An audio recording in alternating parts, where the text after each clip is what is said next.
Hi everyone, it's Lynn Tucker Carnivore, and just thought I'd give you a little update. Been listening to a lot of really great videos these days. The most recent one was the Carnivore Brothers being interviewed by Dr. Kiltz, and it was filled with great information. Really a good exchange back and forth as to why they got involved with it, different things about our health and our health concerns nowadays, the Healing Humanity updates that he was able to give, and being Ashley is so close to everything that's going on. And thank you again, Ashley, for everything you do for the cause, because this documentary is brought to us via Providence, and I really think the timing is going to be excellent, and the content we all know will be phenomenal.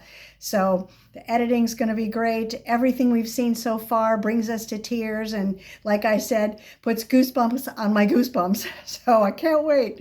We all can't, because it's so important to get this message out.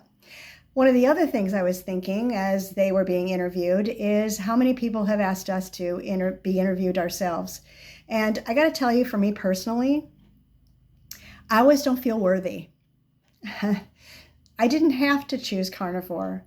I would love to tell people that I am on the other end of the whole spectrum and that I was 119 pounds.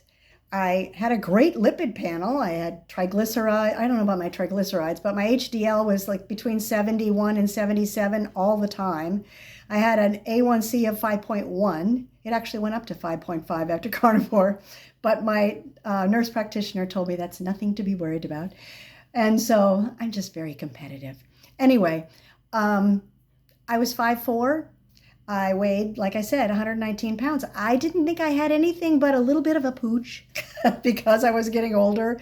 And it was kind of a pain to go to the restaurant and wonder what I was going to wear, so that if I ate what I wanted to eat, would I be able to go to the bathroom and then be able to, put my pants closed again? That was my biggest concern.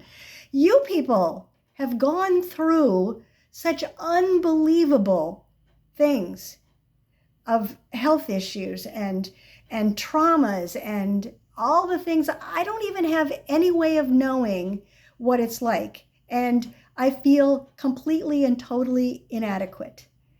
I can only tell people that because of everything you said, all the testimonials, those wonderful questions on Dr. Berry's Q&A hour on most Monday nights at 7 p.m. Eastern, 6 p.m. Central.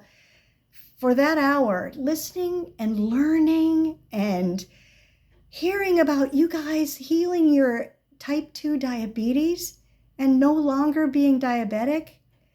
I mean, how do you not want to try that? How do you not want to be a carnivore? I mean, even for 30 days just to see.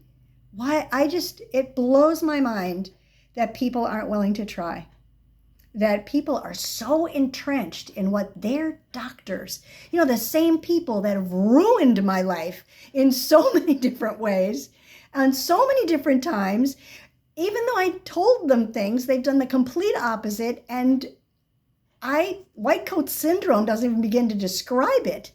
So because of how much better I feel, because of the fact that, I may go once in a while for blood work, because of the fact that I have now doctors that I can trust, that all I have to do is go online, go to youtube.com, search their names, search the issue, and everything's at my fingertips that I would need to know. And it's the truth for a change.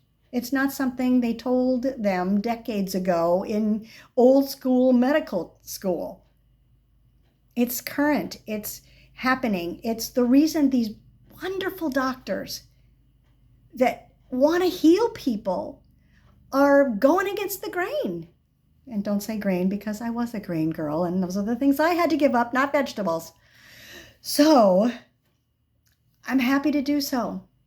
After a certain amount of time, the desires, the fond memories fade. And like I told Kerry Mann on his latest 5 stages of carnivore, I've got the 6th and 7th stage. The 6th stage is when there's still fond memories and you really have the desire for them fade. The 7th stage is when you were really mad that anybody ever let you taste them in the first place to find out what they tasted like and that they were so good. And oh well, time's up, it's over. And I'm living a wonderful life, and I have strength. I have Maggie arms. I have great sleep. I'm energetic. I'm just looking for things to do around the house and hauling trees and cutting tree limbs and having a fire in the backyard because our forest needs foresting, and doing what Dr. Barry says and getting out and working the yard and the field and getting sunshine and just feeling like you put in a good day's work, whether it was walking the dog or cleaning the house or getting the laundry done. You can do it with a smile on your face finally. You know what I mean? And you sleep like a baby because you put in a good hard day's worth of work. So I'm really looking forward to being at the meetup November 15th for that great dinner and seeing many of you and getting a hug again from all of my dearest, dearest friends. This is really exciting to be part of. And I know the reason why Jesus was here in the first place, and that was to heal us spiritually. And all he went through. Well, you guys, all you've gone through, everything that you had to endure for all those years until you found carnivore, you are on the foundation, the precipice of helping people heal physically. It's a two-way street. And I think once we feel that we've healed physically, we start to appreciate what our dear Creator did for us, created for us, and created around us. And that's what makes it so special.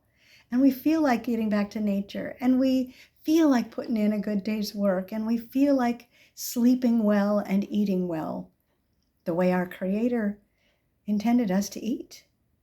So thank you. There's no need to interview me. I just made a logical choice. You guys put in the work. And I just want you to know I appreciate you. So thanks for healing my life and making me hopefully live longer and enjoying my life better because of everything you all went through. Thank you again. And see you on the next one. Have a wonderful day. Bye.